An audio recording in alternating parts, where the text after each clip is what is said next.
50 seconds and counting. We are go for Apollo 7 at this time.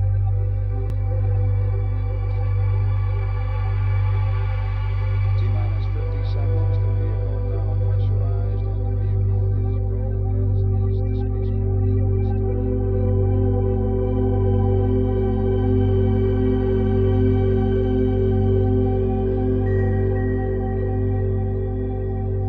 Our second speaker was a former candidate for Congress. He has worked as an investigative reporter for 30 years. Early in his career, LA Weekly submitted his name for a Pulitzer Prize. He is the author of The Secret Behind Secret Societies and Oklahoma City Bombing, The Suppressed Truth. Kind of connects with what Catherine went into here today. He has spoken to audiences all over the world on politics, mind control, deep medical fraud, and he's done some tremendous work pertaining to the creative power of the individual and how to break away from the system of control. Again, why do people accept this kind of stuff? Why do they not know more about it? He's one of the great journalists, I would say, that we have in the alternative field. He is dedicated, committed, and very focused in his efforts. His angle and work is an essential part in bridging the topics of this conference out to other fields so that we may understand how cover-ups are possible and how programs like this have remained hidden and secret for such a long time. He writes prolifically at his website, nomorefakenews.com, and he's going to talk to us about mind control, the secret space program, and the secret theater of reality. So with that, please help me welcome Jon Rappoport. How about that? Is that okay? Can we just sort of trim down the echo? So let's put all the lights on. I see there we go. Oh, people. Okay, because I have no slides. I have no information. I have no background. I come from a faraway place.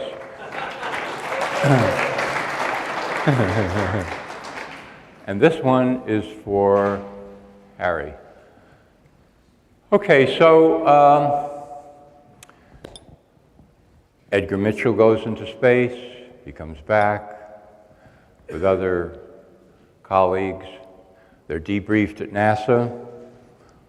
Very good source tells me they report paranormal experiences in space.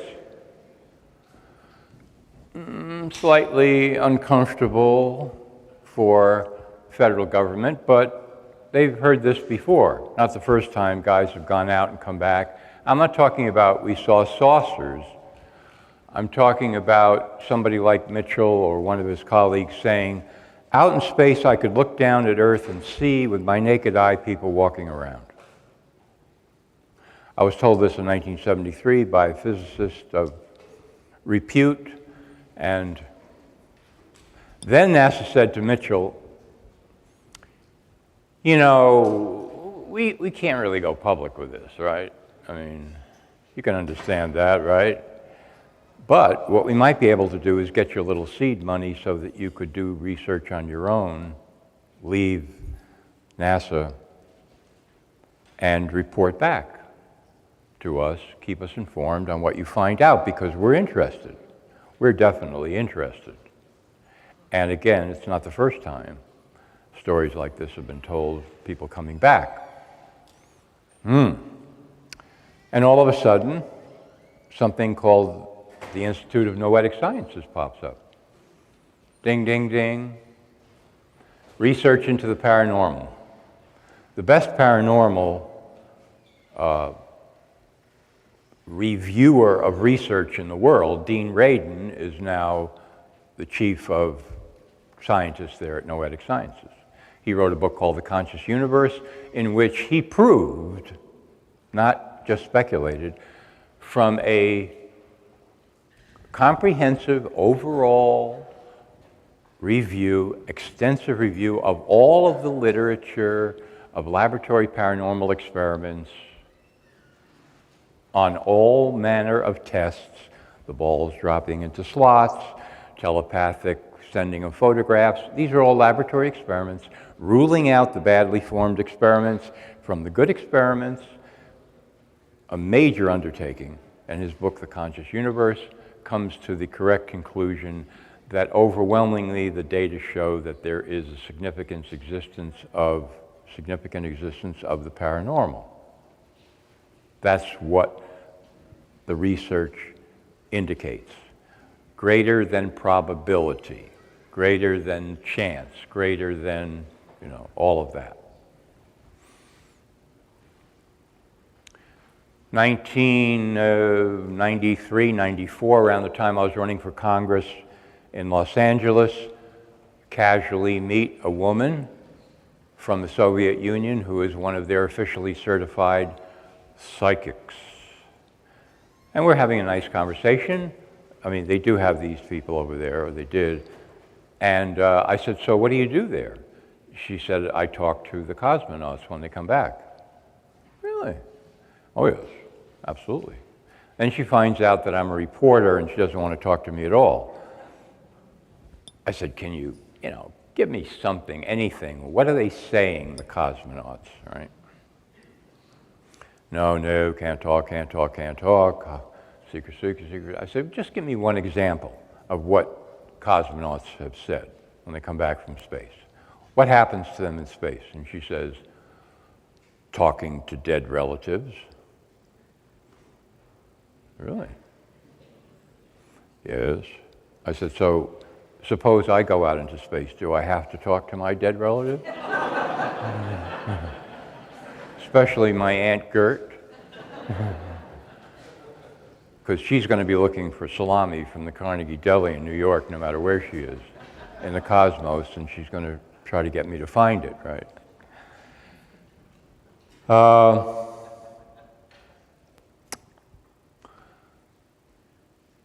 Out of the gravity well, things happen to people. Leave the gravity field, things tend to happen to people.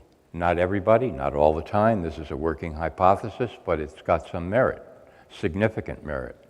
Government agencies are interested in this. What happens to people who leave the gravity well? Talked seriously to a guy who worked with one of these low gravity training chambers. Back and forth. Do people ever have out-of-the-body experience? Are you kidding? All the time. Really? Oh, yeah, absolutely.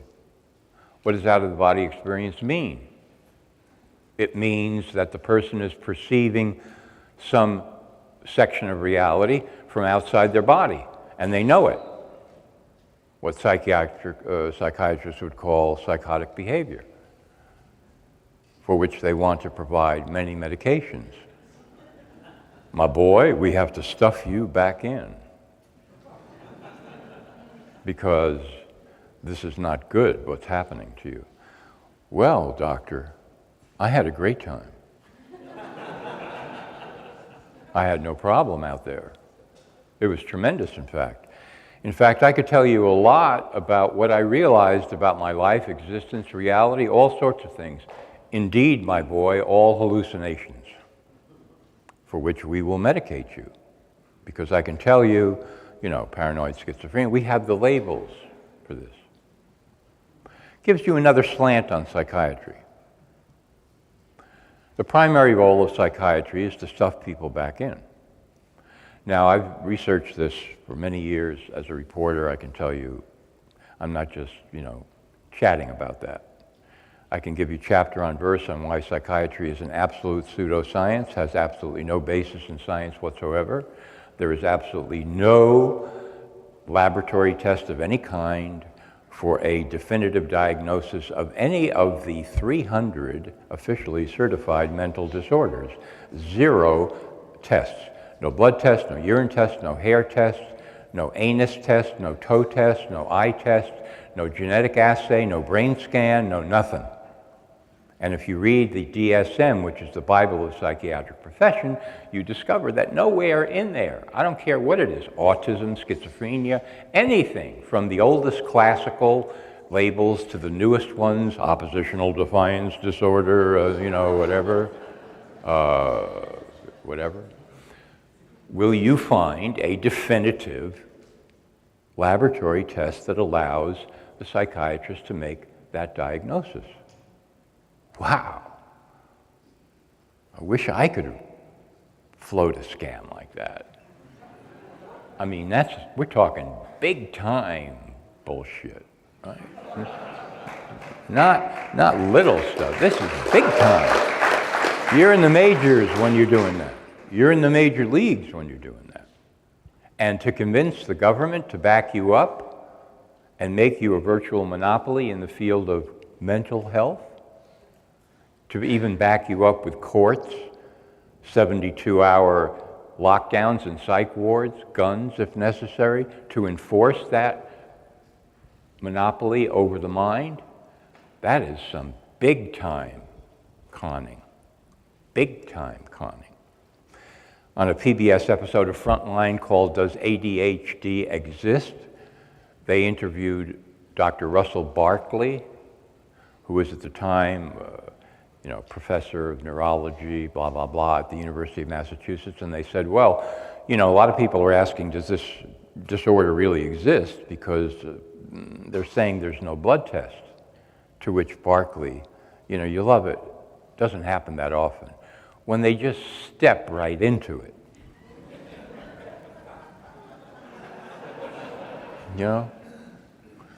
With full arrogance. You people don't understand the science, our kind of science. Of course there's no blood test for ADHD. There's no kind of test at all. In fact, if that was required in our science, we would have no mental disorders at all, he says, because there is no laboratory test of any kind for any of the mental disorders, which would be absurd, because therefore it would prove that there are none of our labels mean anything, which that couldn't be, therefore it's science. Dr. Barkley, give the man a plaque, right? Give him an award, bring him on stage, sit him in a throne. The lockdown of the mind, because the drugs follow. Well, out-of-the-body experience, really? I'm paranoid, schizophrenia. Haldol, I think we've got a good drug for you. Well, if we don't like that one, we'll try Risperdal, and if necessary, Thorazine, but that's out in the distance somewhere, because we want to stuff you back in. Well, that's a direct metaphor for going into space. Because I don't care who you are, or what you say, or what you're willing to admit or not admit, and I'm looking at all of you now so I can actually see you. At one time or another in your life, you wanted to go out there. Maybe now, too. Something happened and you said, man, that's where I want to go. I think we should all go out there in space. It's a good idea. It's an adventure. I'm getting a little bored. I don't want to say it or tell anybody, I'm playing around, I want to go out. Let's go. A little thing called Star Trek comes along on television in the 60s and people go insane all of a sudden, right? The network cancels the show. One fan puts up a letter writing campaign, massive, and it's back on the air for another little while. And then another little thing called Star Wars comes along, the premiere. One of my closest friends is at the Grauman's Chinese Theater on a weekday at 11 a.m. in the morning at the premiere of Star Wars that occurred with very little, kind of spoiler alerts or anything. The audience is jammed into the theater. She's telling this directly. And she says, as soon as, in a galaxy far, far away, appears on the screen, this gigantic roar goes up from the audience who have never seen the movie, have no idea what it's really about. It's 11 o'clock in the morning on like a Tuesday, and people are going insane. They want to go out there. What is this symptomatic of, More space, new space, different space. The soul wants space, all kinds of space. Just like a painter wants space. Painter gets into his studio and there's a gigantic blank canvas leaning up against the wall. It's like life is beginning again right now. Oh, it's a whole new life. And everybody has had that experience at one time or another.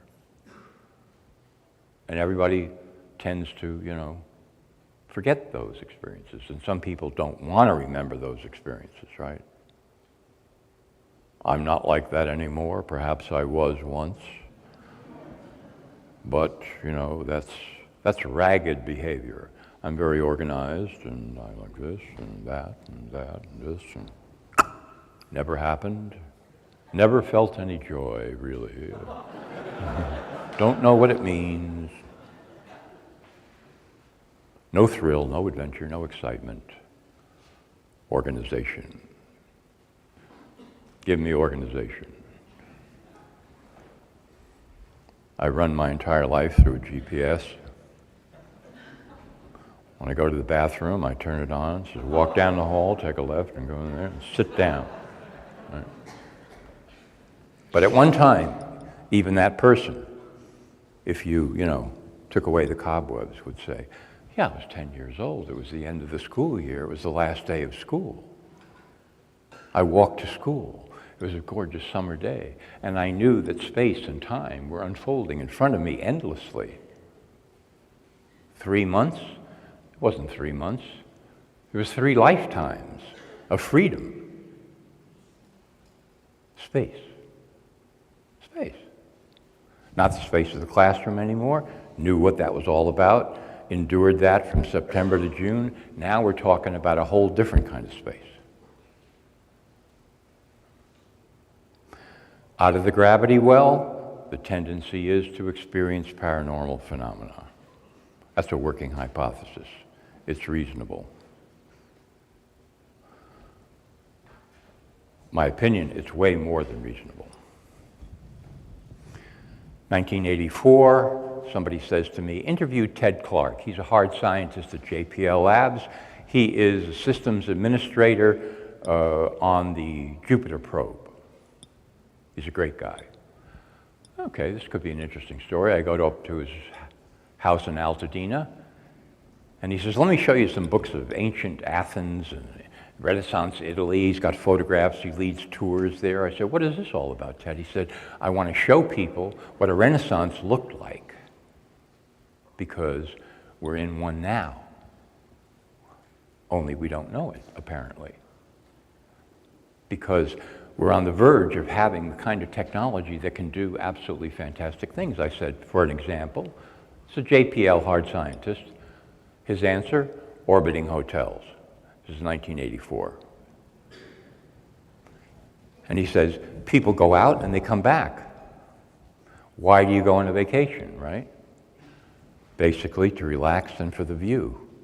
Well, you've got a great view out there. Right? You're going to come back and people say, well, how was it? Did you have a good time? Holy mackerel, baby. Let me tell you what happened. Every 90 minutes it was a great time. They tell their friends, and their friends begin to loosen up and say, gee, maybe I could, they're building new all the time, and maybe I could get out there and feel it, new space. New space. And he said, you want to know, Clark, you want to know what a real space program would be like? I said, yeah, sure. We go out to the asteroids, we mine the asteroids, we make space platforms with domes, we have 20 space colonies, we shoot them out of the solar system with a gravity assist, and they go with maybe 10,000 people in each colony to rendezvous 10,000 years later at a planet around Barnard's star where we believe there's a good chance there could be life, and they compare notes on the evolution of their societies. He said, that's a real space program. He said, unfortunately, with elections every few years and these idiots in Washington, you're never going to be able to get it off the ground because you need continuous funding for that kind of thing. I said, you're not saying we have the technology to do this? Absolutely no. He said, no, but if you know anything about the technology we do have and where it's going, you can see that we're going to get there to the point where we can do this. So now, I'm kind of, can I book,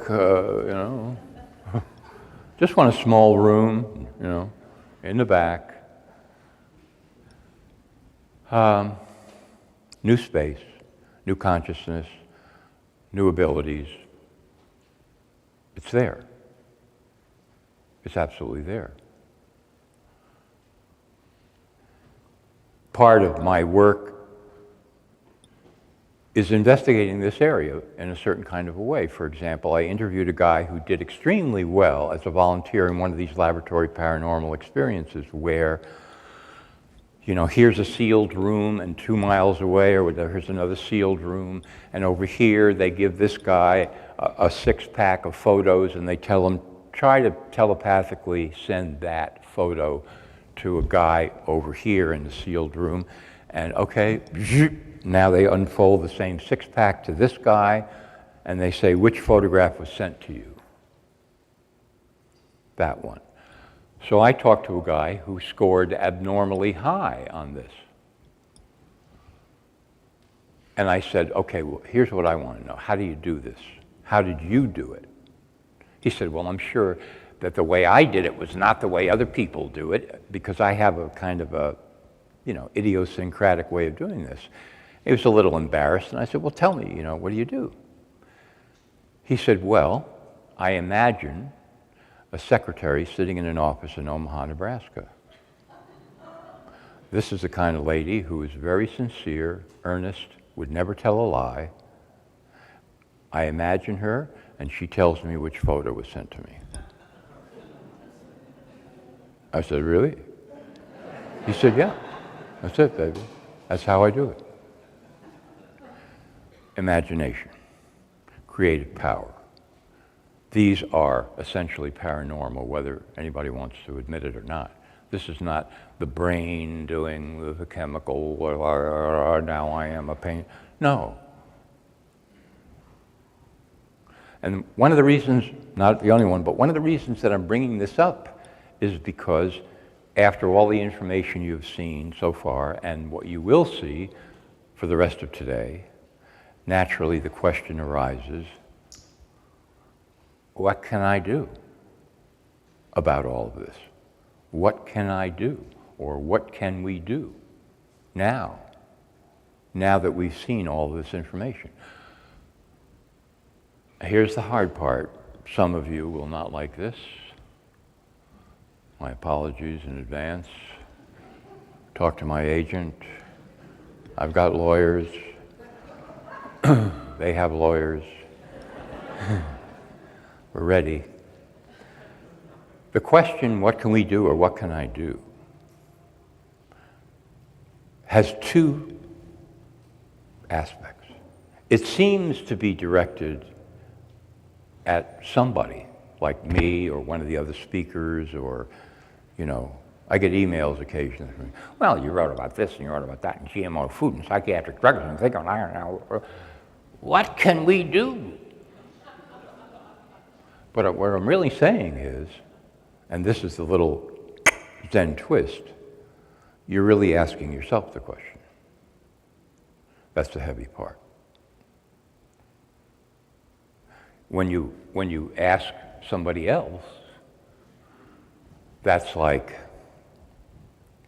you know, shifting the knapsack. Here, what can we do? I'm going to sleep, wake me up when you figure it out. You know. You're a smart guy, you're really smart, you're a smart lady, it's very special, and I know you. So what can we do? I'm going to sleep, wake me up, tell me when it's time, you know, I want a little contribution, whatever, you know. But the question is really directed by self to self. Self to self. What can I do? And the only way to answer that is with your own imagination. That's the problem. Because a whole lot of people say, imagine what? I'm not familiar with that thing, right? I don't think I have one of those. I know a guy that does, but I don't have one of those, you know. Maybe I did, you know, before they sent me to the psychiatrist, you know. But not now, not anymore, right? Or somebody will say, well, I work with systems. Imagination. Step one to,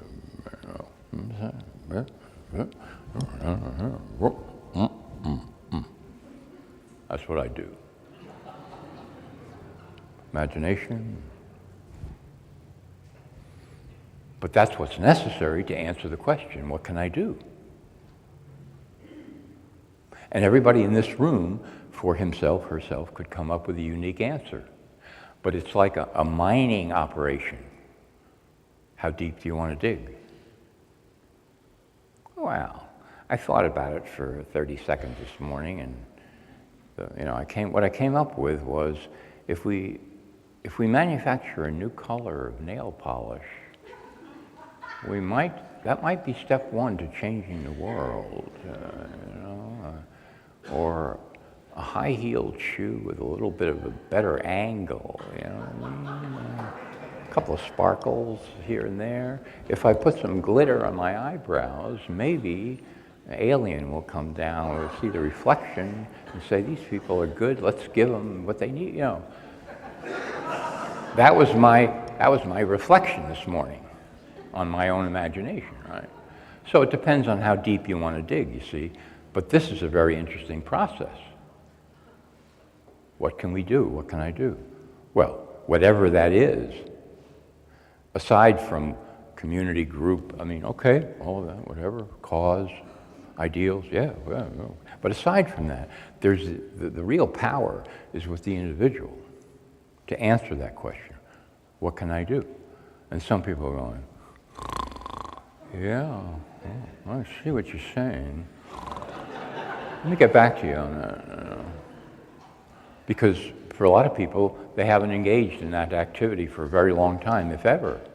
It's a whole new, dig deep and imagine what I could do, me, uniquely me, about the fact that the world is going to hell in a handbasket, and there's a secret space program, and there's people out there, who want to use this for mind control and, all kinds of other things, and trillions of dollars are being funneled into it secretly. Yeah, what can you do about it? Well, nothing. Yeah, I understand that answer, And if we were in like a cosmic therapy group, we could all just scream, nothing, nothing, nothing for an hour, What can we do? Nothing. What can we do? Come on, nothing, And then what can we do? Nothing, until we, got it out of our systems, And okay, I'm buying it, you can do nothing. I believe you, And I've met people like that, come up to me afterwards, and they're basically saying, nothing.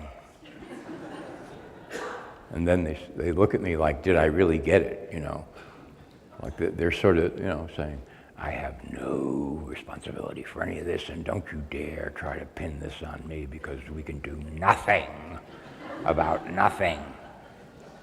Right? Yeah. But if you begin to dig, you see, using your imagination, people come up with some very interesting things. And I don't know, a couple hundred people here right now, who knows what might happen? And then you get the people who say, well, I don't know what I would do myself, and I can't really imagine what that would be, but one thing I do know is that I wouldn't be able to imagine anything that would be of any value. If I could. That much I know. Well, give that man a medal. That man is smart. He can't possibly imagine what he could do to change the world, but he knows that whatever he could imagine is going to be absolutely useless. The man is a genius. Give that man a professorship in the UC university system. Put him up top, baby, right? Make him the dean.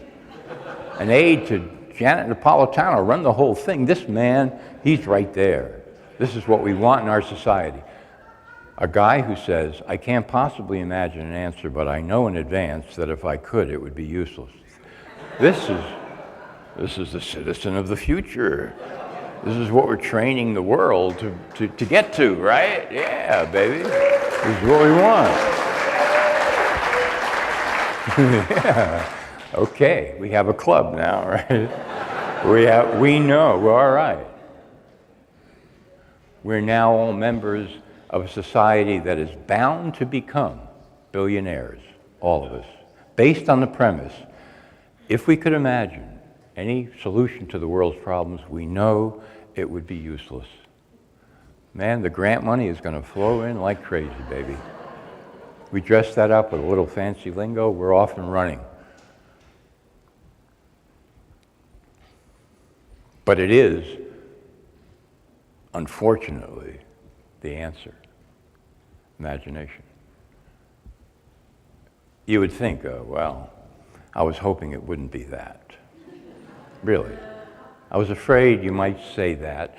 I was hoping it would be something more like the right pair of stockings, possibly, or if I change my hair a little bit, things that are within my grasp. Transferring money from one credit card to another, does that work? I don't know. I was looking for something in that area, possibly, as the answer to everything, on that level.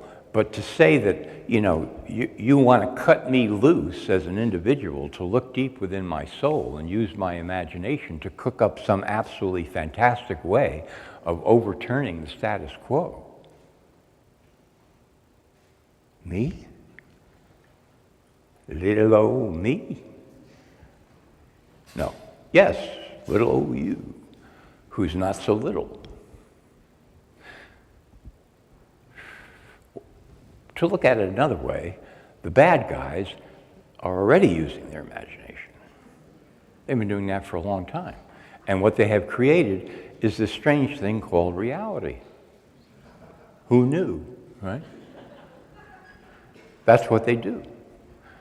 In my book, The Secret Behind Secret Societies, I go into this at, excruciating and painful length. The bad guys have been painting the mural of reality for a long time, but they're not interested in looking at it themselves, unlike an actual painter. They just want to turn it the other way and show it to everybody else and say, this is reality, okay? This is it. And the last thing they want other people to then do is to say, well, who painted that? No. They want to make it so convincing that people are just going to say, yeah, okay, that's reality. Yeah. It looks like a reality. I don't know what to compare it to. Maybe a ringing cell phone. It must be reality, and I will accept it because it's here, you see.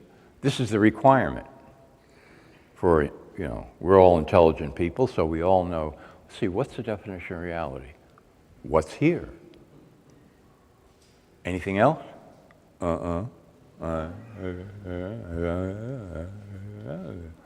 else could it be? Now, if you're a particularly perverse artist and you produce that painting, you're going, man, we got a winner here, baby. See this? See this guy? He comes up to us in the museum. Yeah, that's reality. In fact, this is very important, he doesn't just look at the painting, he walks into the friggin' painting. And he takes a left and a right, and he finds a little cottage, and he says, can I move in? Everybody says, sure. And he's there, and he stays there. That's how convinced. So somebody else, not just one person, of course, but the mural is being painted, right? Has been for a long time. That's called imagination. Now, we can say, well, we just don't have what it takes to do a better, different mural, We got to go with the one that we got. And what I'm saying is, that's all wrong, see? But it sort of depends upon you actually saying, actually, I have an imagination, and I'm going to imagine a different reality. And some means of getting there. I'm going to do something big. All right?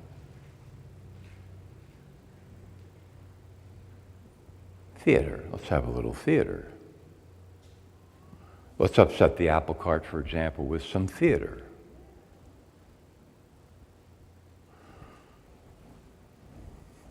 Poke a hole in the status quo.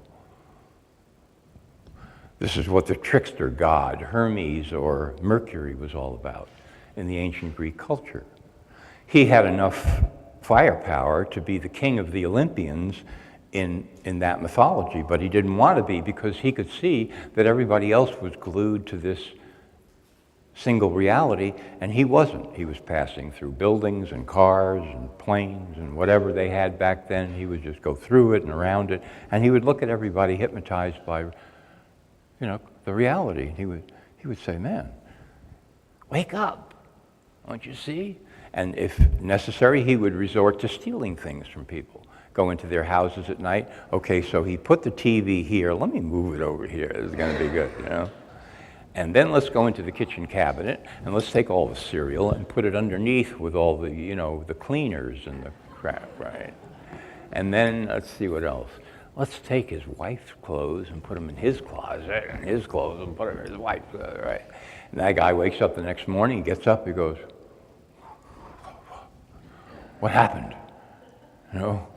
What happened to the reality that's been painted for me that I've accepted?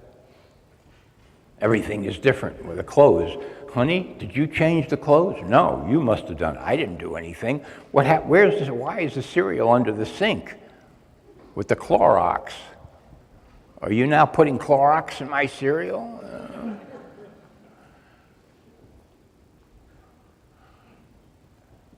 Imagination, creative power.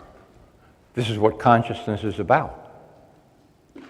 And part of the so-called, paranormal, that word, it really means imagination and creative power. So that imagination produces reality. I know for some people it's like, oh man, I can't deal with that, I can't deal with that. I want to see the Andromedan design for the flying saucer that landed in Detroit last year. That's all I want to know. That's all I want to know. I just want to see, the blueprint and the thing and Sorry. That's not going to cut it. It's just not going to cut it.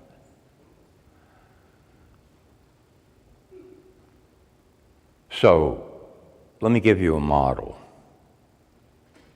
This is not final, definable, systematic, but it's interesting. And there are overlaps. Consciousness. Feedback consciousness. Okay? We all have it. You wake up in the morning, oh man, where is that coming from, Feedback. The body is feeding back. A signal, pain. What do I do? But more than that, it's like the person is constantly asking himself or herself, how am I doing? How am I doing? How am I doing? And they're getting feedback signals that become, by their own interpretation, the answer to that question. Not so well. Not so well. Can't see, I'm not doing so well. I feel sad. Sadness is coming to me now. It approaches on a steed of white.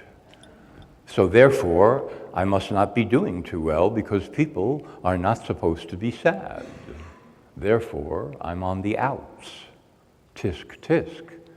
Feedback is coming through, you see. And then you've got people that actually, you draw a conclusion from this. Everybody does it to some degree, but I'm talking about, overwhelming obsession. So how are you doing? Not good. Why not? You want to sit down? Right? Me, and then me, and then of course it was me, and my, and me, and me, and me, for 3 hours, right? And then all the feedback signals the person's been getting in their interpretation. That's feedback consciousness. Now, it has a good role. It's useful at times because it tells you certain things need to be attended to, you know. If you're walking with your foot like this all the time, you say, oh man, how did my foot get folded under there? It might be useful to pay some attention to that feedback and, you know, try to work on that, right? But as an overall philosophy, it's very inhibiting.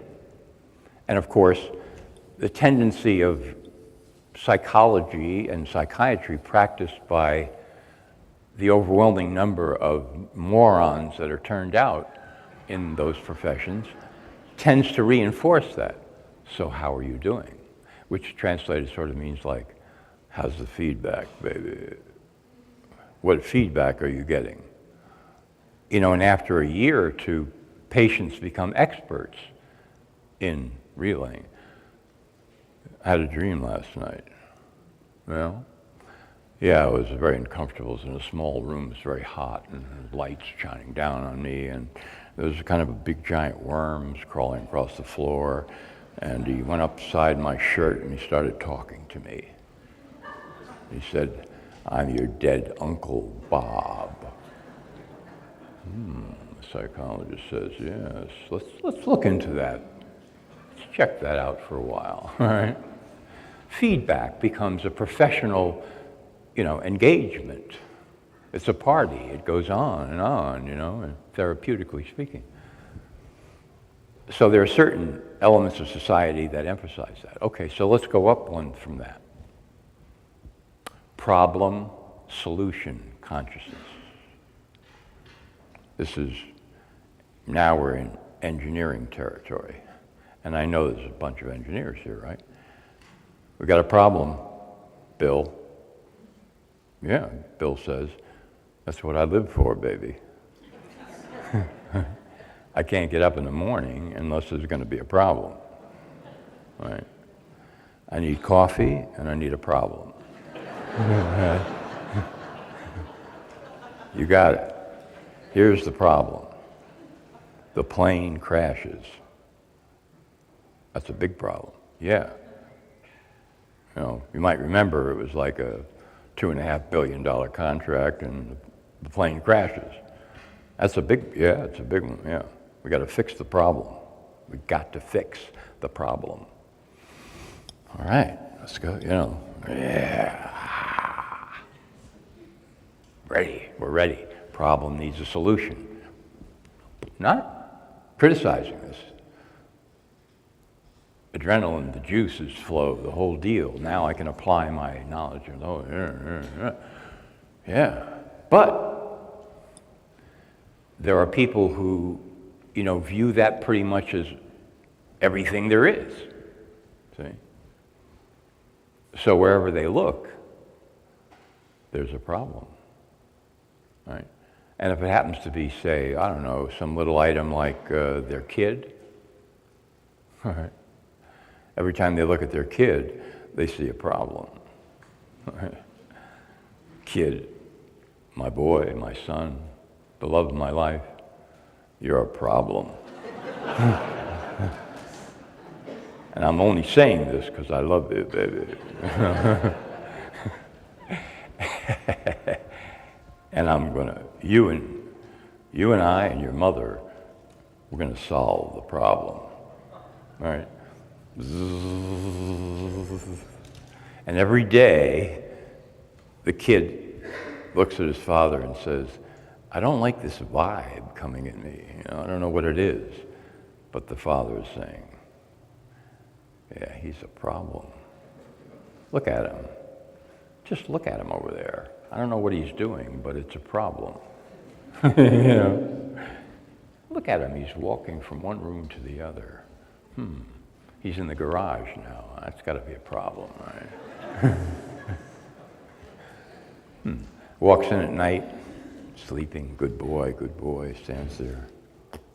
It's a problem. You're going to have to do something about this, right? Everything is a problem. That becomes the, you know, the message, the overwhelming message. It works, when it works in the right places, just like feedback works when it works in the right places. Now you get to the next level, which is creative consciousness. It's where people check out. I'm checking out of the hotel now, or he's talking about creative consciousness. I've got to go catch a plane. Because creative consciousness, you see, doesn't really respond to problems exactly. It goes beyond problems because creative consciousness, creative power, imagination create reality. So you're now concerned with creating some new reality. Doesn't have to be conceived of as a solution to a problem specifically. That could be where you start to contemplate it. Yeah, there's a serious problem. The world is being run by the wrong people.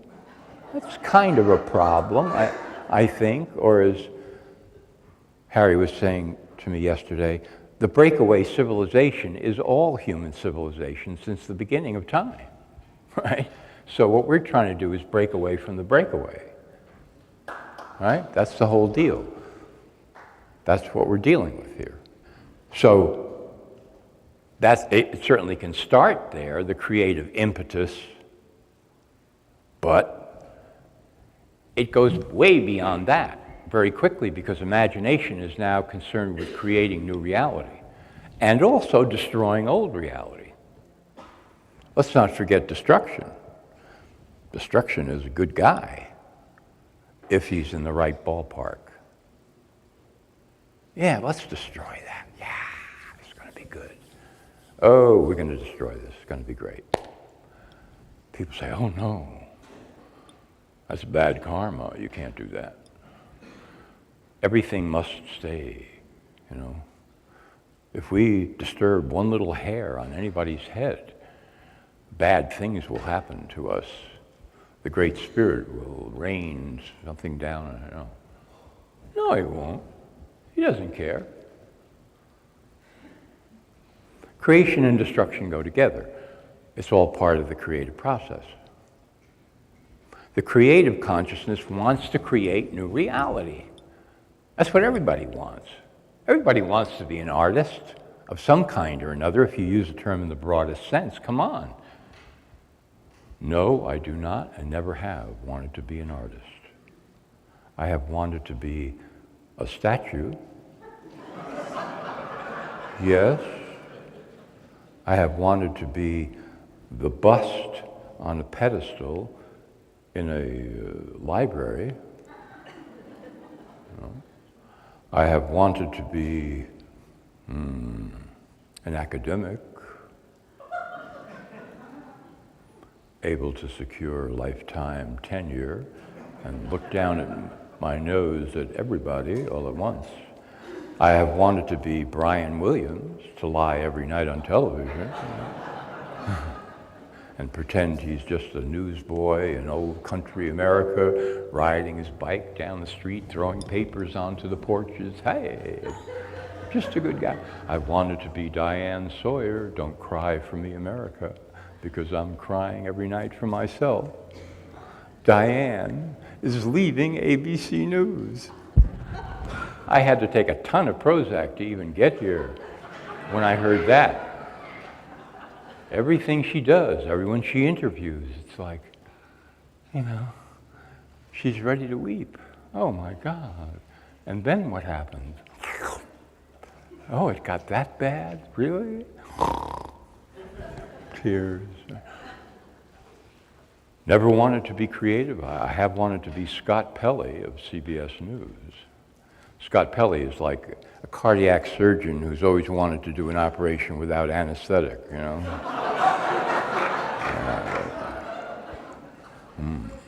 And so at first, when they were going to give him the job at CBS as the head anchor, right, they realized, no, man, this guy is too scary, He's just too scary. So they got pom-pom girl, Katie Couric, in there instead. Hi, here's the news, right? But eventually, like, Bob Dole and other people in political parties, it was Scott Pelley's turn to be the head. They couldn't deny him anymore, so they said, and this is my theory here, what drug can we give Scott? they're working on something, Bethesda.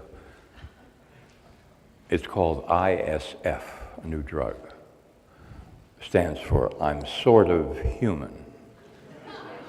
Now, that little cord that runs behind, news people's heads, that thing you see sometimes, with him, it's actually a tube.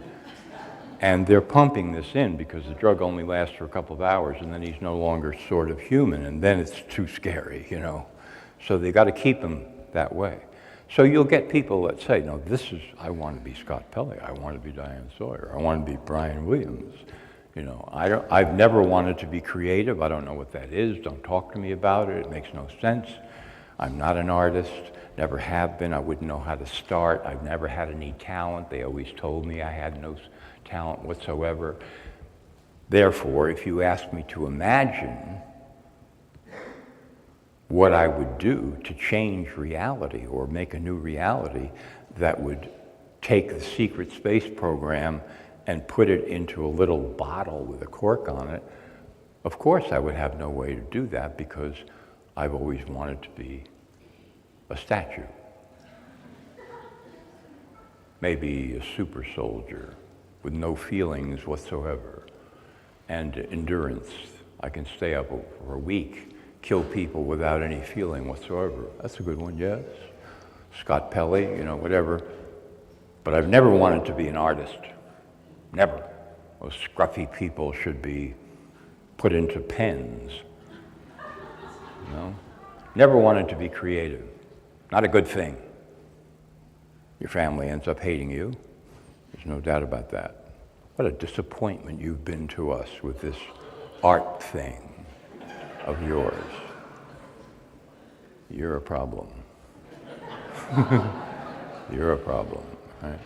So all of society, you see, is organized against this. And it's not simply from above being organized. Yes, there is that. We are organizing it. We are collaborating and cooperating with each other behind the scenes to make sure that we don't start looking at each other and saying, she's an artist. Oh yeah, right. Yeah. And they look at me, oh, yeah, we're all artists, right? This must never happen. So we have, you and I and all of it, we have this consensus reality going, you see. The last thing we are is artists. You got that? It's kind of like you come into this world and you get a book and there's only one page in it. No one is an artist. Got it? Got it. Don't talk about it. No, we don't create reality. That's impossible. We have no real imagination. We should never ask ourselves the question, what can I do now? And seriously start to imagine something grand and actually follow through on it. I mean, follow through on it, right? Oh, I'm not that kind of person. I don't know what he's talking about. Oh, he's crazy. He's absolutely crazy, right? Oh, yeah, he's crazy. Okay, we're saying he's crazy. We're not creative. That means we're the normals. Don't you want to be normal? Absolutely. Don't you? Absolutely. We don't know what he's talking about. We're not creative. He's crazy. He's probably paranoid schizophrenic. Drug him. We are all sane. We're all normal. And we're looking for a mechanical solution to the problem. Ain't gonna happen. Sorry.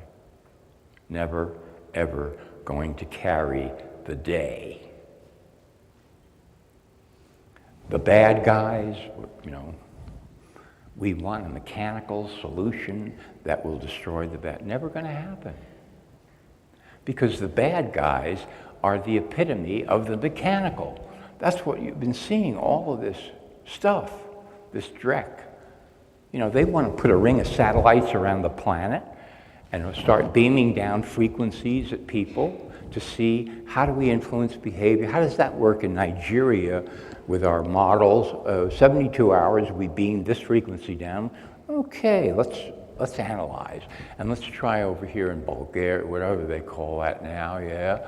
And we'll give them that frequency. And then here is like Portland, Oregon, let's go with this frequency and see what we observe, how we can alter behavior and whatever, in the next 72 hours, and a perfect platform for mind control. I mean, it's reasonable to assume that people who have been doing, mind control since the dawn of time, as the priest class basically, and in the 1940s, 50s, 60s, and on, MK Ultra at the CIA, that kind of trauma-based mind control, would be going for something more high-tech now.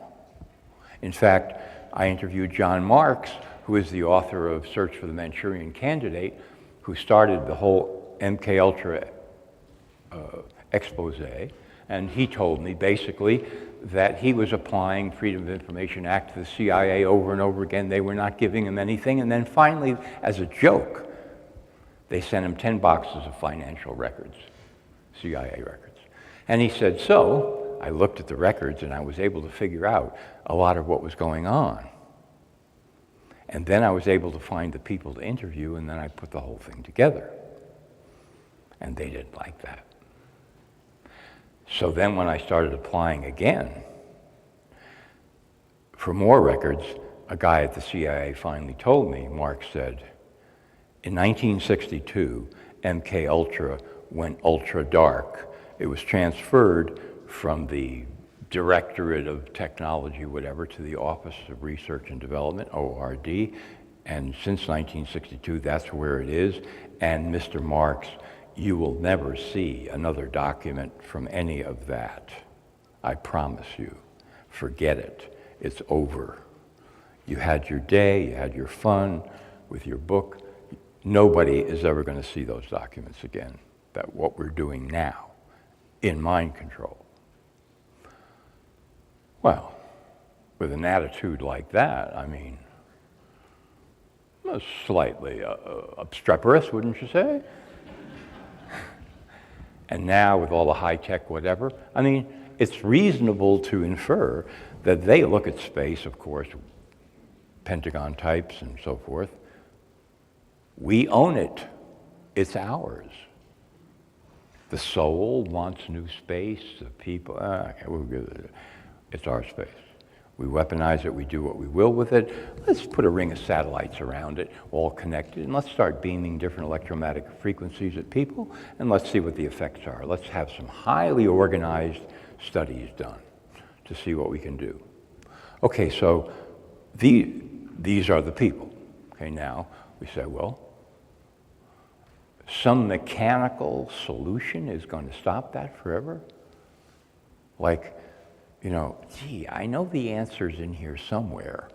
I had a glimpse a little while ago of, the mechanical answer to all of that that's going to, I just can't remember it anymore.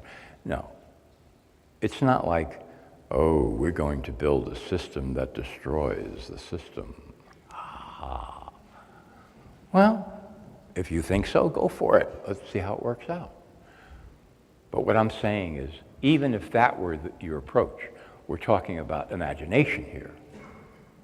What can you imagine? And the problem here is that most people say, I'm nobody when it comes to that. That is the problem. Furthermore, it has always been the problem, all throughout time, has always been the problem. That individuals have said, I can't do it. That's not no imagination. Not me. Maybe him. Talk to him. Talk to her. I don't know, but not me. I'm just trying to get by. I'm just trying to get by. That's always been the problem, because the people that really want power say, good. We like you. You're cute. We got a thing for you called reality. Step into the theater. Here it is. You'll be entertained. You'll go up, you'll go down, you'll feel happy, you'll feel sad, you'll feel afraid, you'll feel paranoid, you'll feel glorious, you'll feel deflated, you'll feel satisfied, you'll feel happy, you'll feel disgusted, you'll feel pained. You'll feel all kinds of things, but it'll be exciting. You won't be bored even when you're bored. Because here's the thing. It's the reality theater. We made it for you. And we know you're just the kind of person who thinks that he doesn't really have the capacity to imagine it for himself. And so we've done it for you. Aren't we wonderful? Don't you love us? So, here's your ticket. Step right in. The show's on. People say, well, at least it's something, right? It's not just sitting here. It's not just twiddling my thumbs. It's something, isn't it? Okay, let's go for it. Let's see what happens.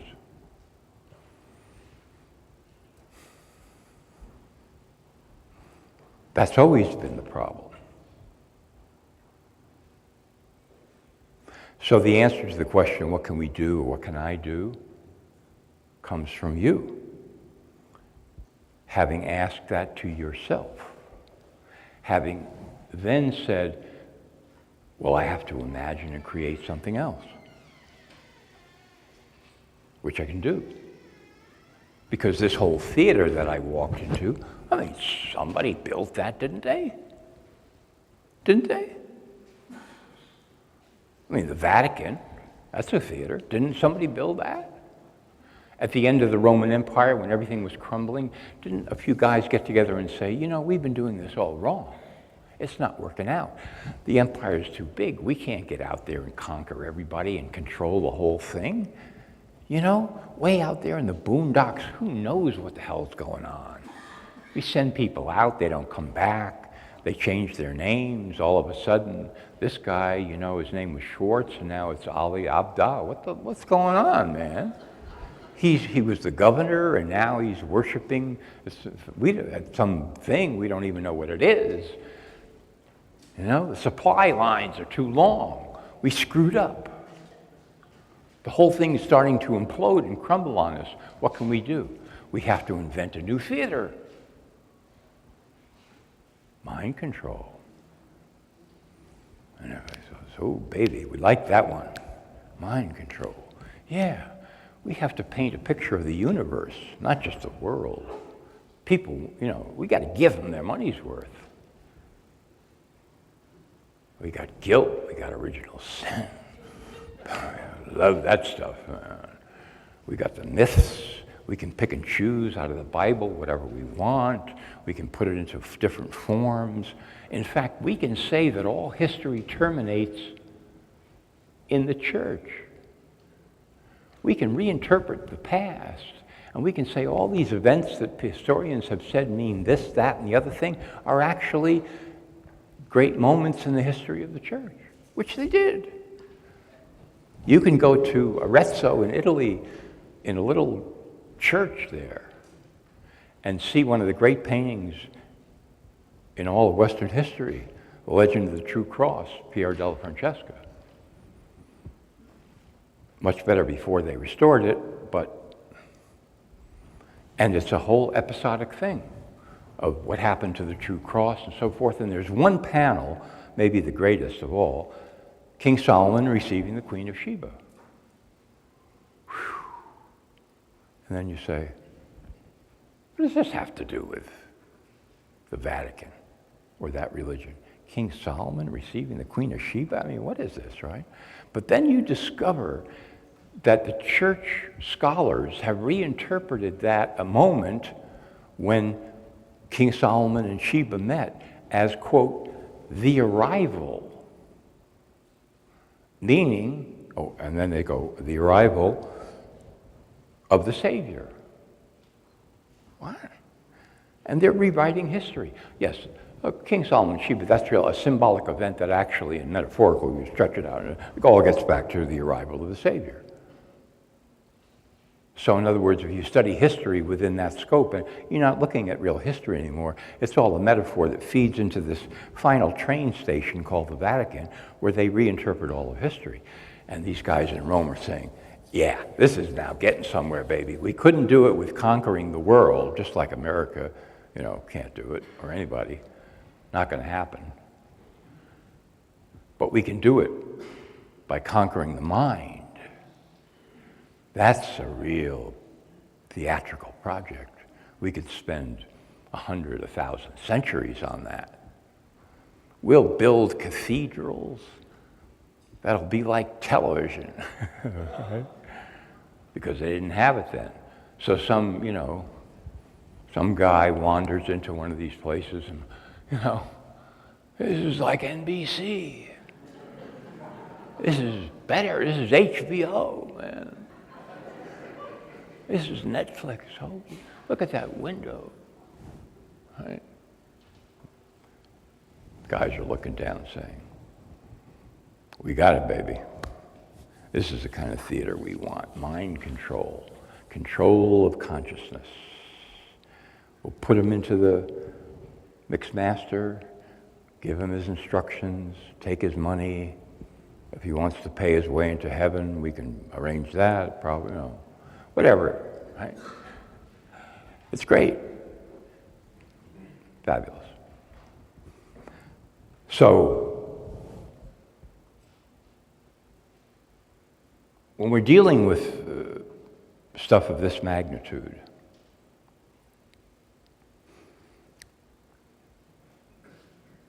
you can't conceive of something that's going to defeat that and say at the same time that the people who are going to rise up and defeat it have no imagination whatsoever.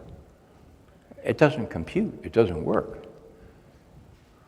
Yes, I mean, you could get an army, conceivably. Our mission is to bomb the Vatican and destroy it. Yes, sir. I mean, yeah, you could do that, but so they build another one, bigger. They would say, this is actually an opportunity. I always wanted a kind of a glass crystal thing, which we don't have, Yeah, it cost about $1 trillion, but I mean, we can raise that in a couple of years, Go out into the hinterlands. Tell these suckers with their churches out there, we got to send us 50% of everything now from the collection plates. Forget that 35. It's gone up to 50. We're going to build a thing in Rome that's going to be twice as big, and it's all going to be transparent crystal. A new theater. But if people en masse began to say, oh, I see, you guys are artists, right? You're artists, and you've got your own museum and your own theater, and you're making reality because you think that's what I want. You think you can sell me your infomercial about the cosmos. I get it. No thanks. Not interested. Why? Ultimately, because I'm making up my own. Yeah. I'm making up my own. I don't need yours. Yeah, it's pretty impressive. I'd like to take the tour. Hey, I'll give you $1, whatever, Does lunch come with that? You have a ticket I can, But as far as enrolling and becoming, nah. Because come into my studio. You see what I'm painting here? Come into my office. You see what I'm building here? Come into my, whatever, my pasture. You see what I'm creating here? Come into my world. You see what I'm making here? This is far more interesting to me than what you're making for everybody.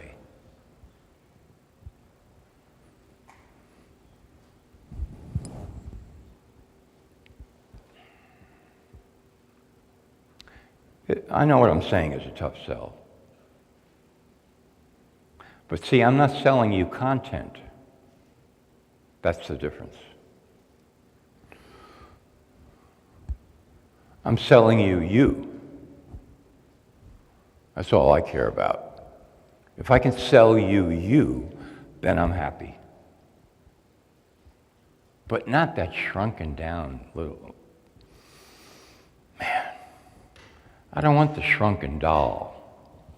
You collect a few shrunken heads and it's like, what, we're going to do more of that? We got to get 10 more? No.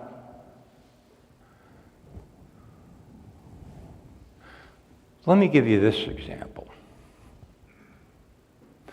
We're sitting here, right? This is our space right now. Nobody else's. I don't care who owns this joint. I don't care who's putting on the event. I don't care about anything. Right now, this very second, this is our space.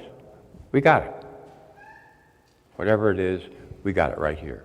Is this, and we have words, right? And I'm talking, and I know that you understand what I'm saying, and you know you understand what I'm saying. Okay. So let's take the materialist view of life, okay? By conventional physics, okay? Everywhere is particles, tiny little particles. Call them whatever you want, say they're matter or energy or whatever, but that's it. As far as you can go in the universe, that's it. That's what you got when you boil it all down. You got these little particles, right? Quarks and the things and the wavicles and the ba-ba-ba-ba. Okay.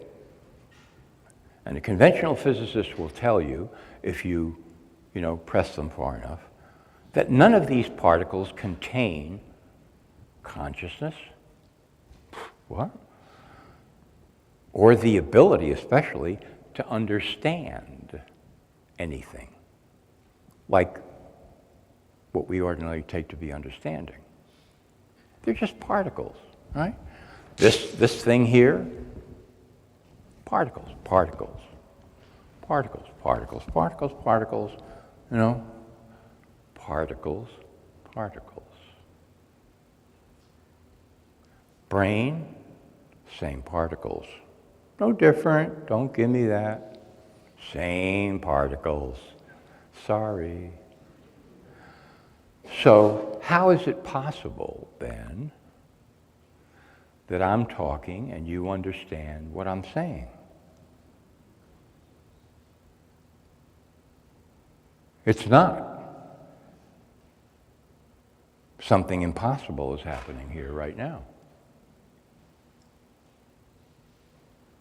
Your brain is made out of the same particles mine is, which are the same particles the chair is, the same as the camera, same as her lipstick, the same as that strap, same as that thing you're wearing, a bracelet. It's all the same particles.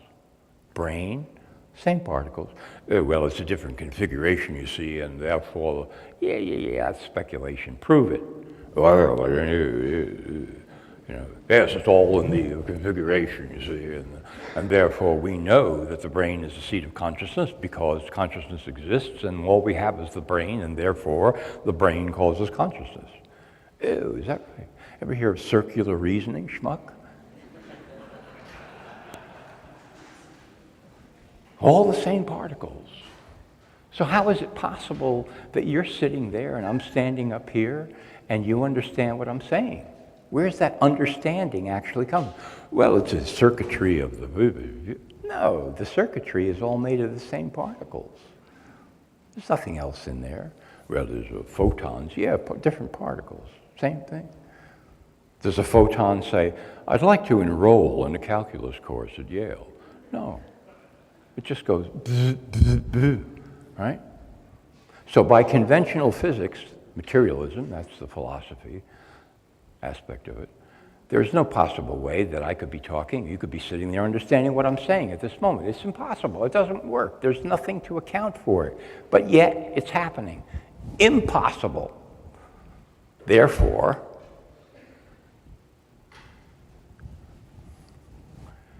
you're not material. Hate to break it to you. Neither am I. We're inhabiting these things, but we're not material. These things are material, but we're not. And we possess this capacity to understand each other. Yes, the physical vehicle has a part to play in the theatrical this and the that and the but that's it. The actual understanding is non-material. Somebody says, wait a minute, I don't like that. Right? Don't try to pull that one on me. I'm not non-material, my good friend. Well, too bad. So if that's the case here, what we're really looking at is a room full of non-material beings inhabiting bodies who are basically being confronted with the idea that they have extremely powerful imagination and creative power. That doesn't seem like a stretch to me anymore. Well, hey, if I'm not really made out of matter, some pretty wild things are going on here, you know? And if imagination happens to be one of those, why not? That makes kind of, yeah, I can see that. I create something. Now somebody says, well, can you snap your fingers and make an elephant appear over there? Nope. I can make him appear to me, a bozo, but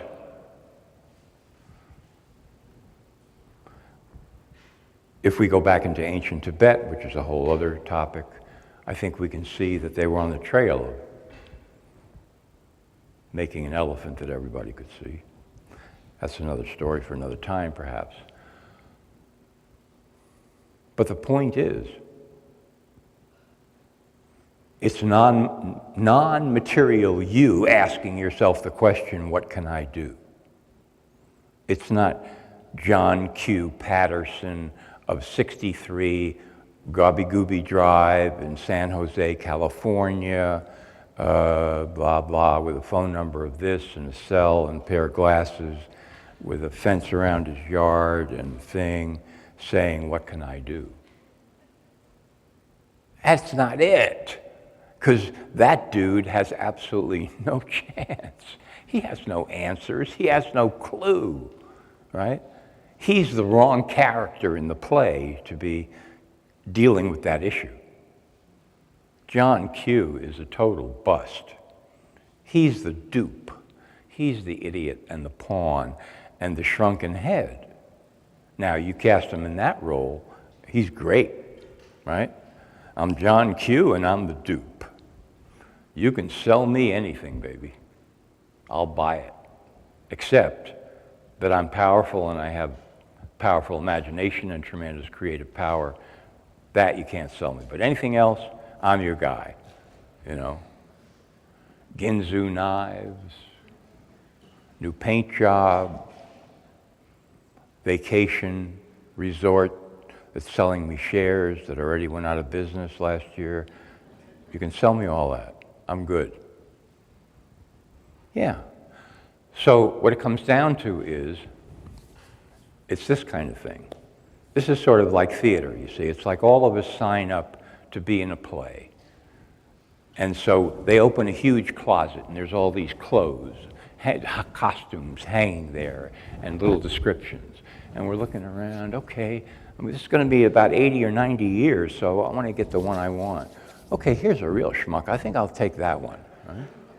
He doesn't know anything. He's going along with everything. Yeah, that's going to be the least amount of effort. So I want to go for that one. And that's what we all do, right? Yeah, look at her. She's really horrendous. Yeah, I'll take that one, you know. And we all take these, you know, we put them on. At the beginning, you see. Okay, now what do we have? Man, we got a total mess.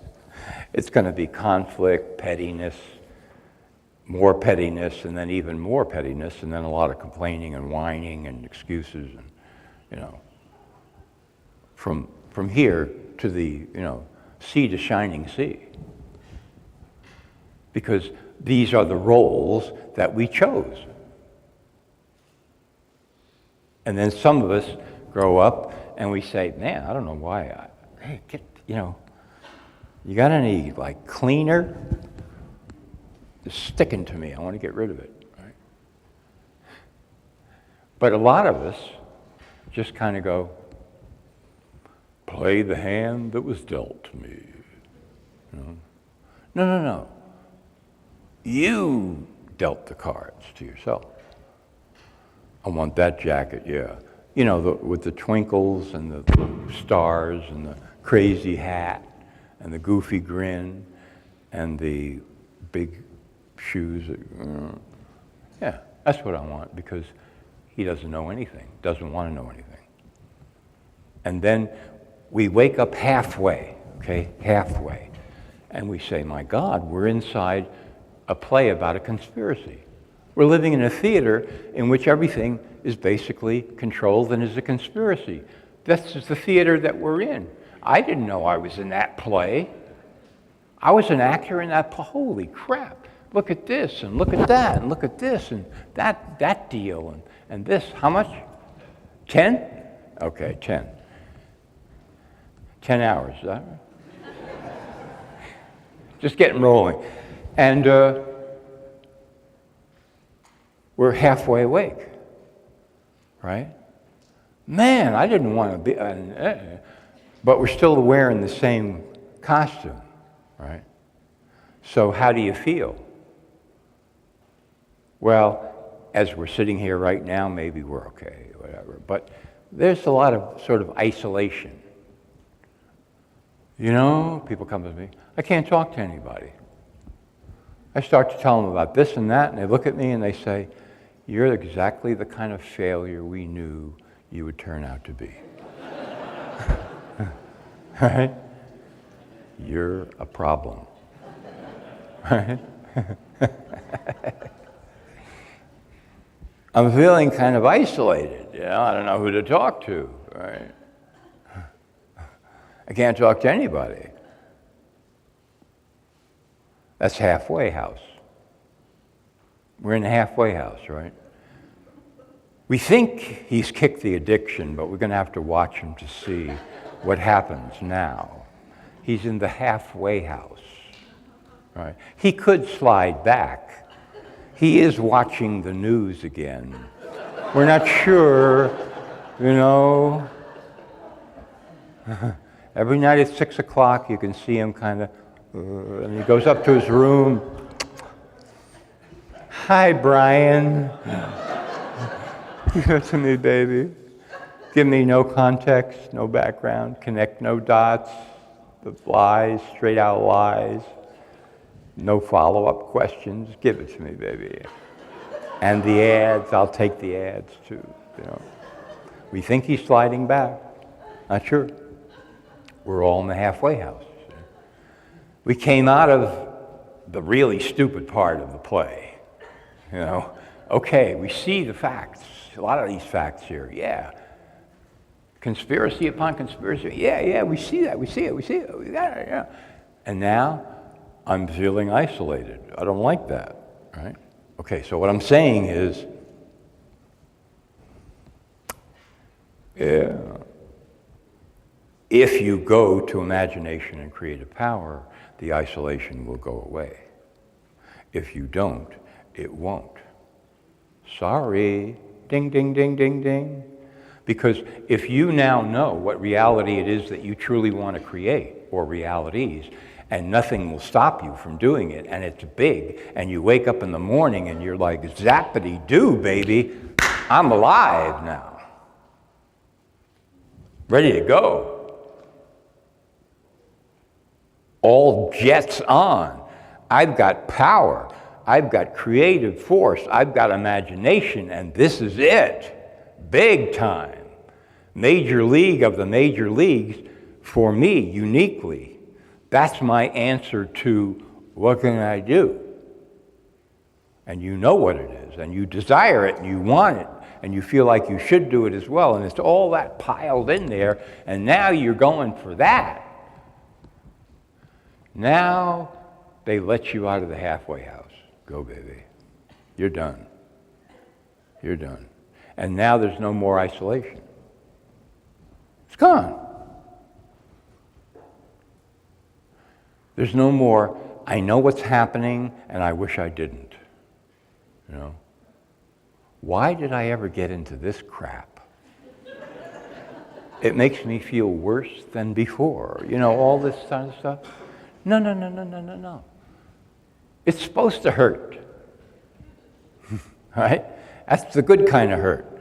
You mean they are, I remember, okay, I'm getting to the end, but I remember like 30 years ago spreading out the pharmaceutical drugs I was investigating, the toxicity from one to the other, it just worse and worse and worse and worse, and I just called up this guy that I know, this researcher, and I said, I can't believe it. I mean, this just goes wall to wall. I mean, this is chemical warfare. It's not medicine. It's not even remotely connected to medicine. It's just, chemical warfare. He said, yeah, you're right.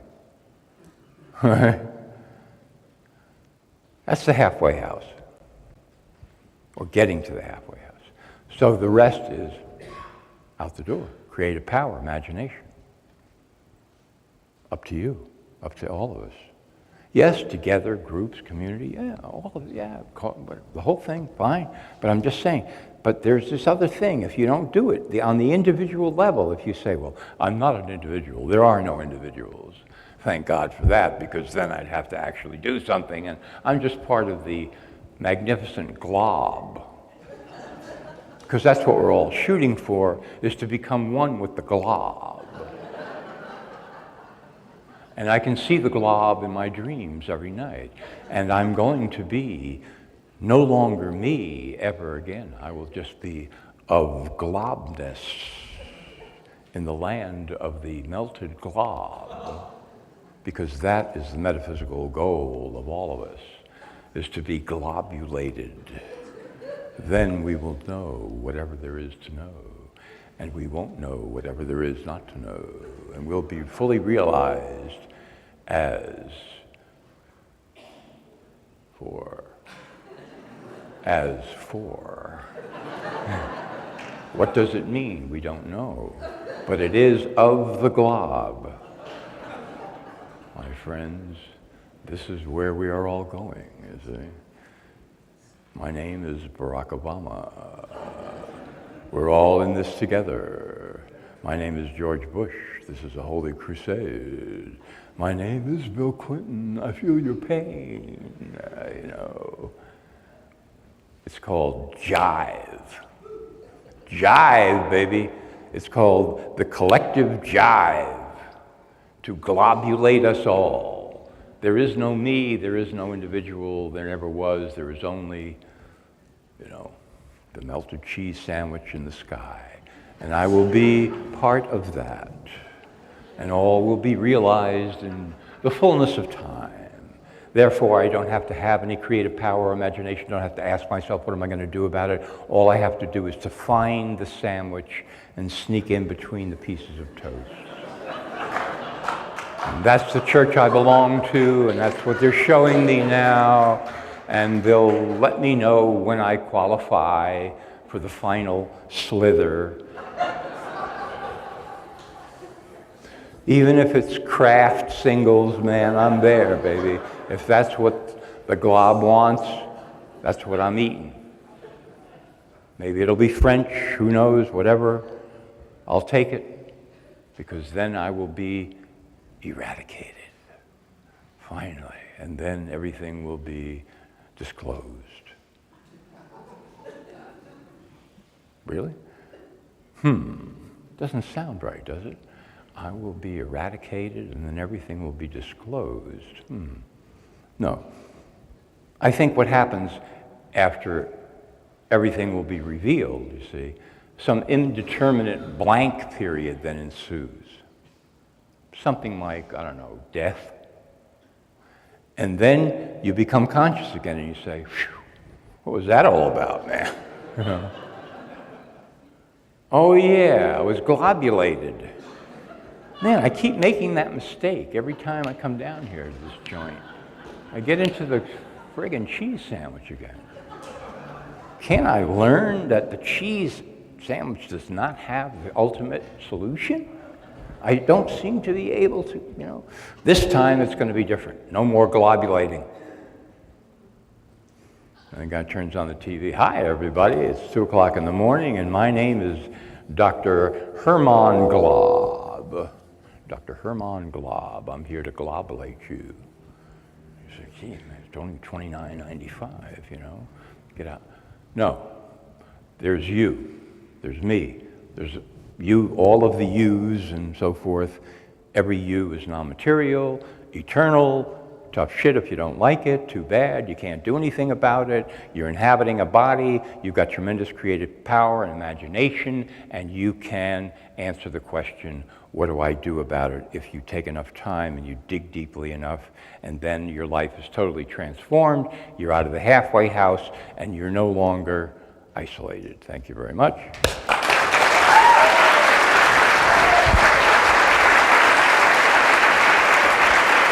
Thank you very much. Thanks.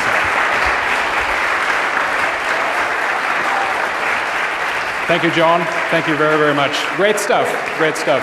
Exactly. How do we use the beyond being rational? We have to be irrational to break out of the monoculture that John is talking about.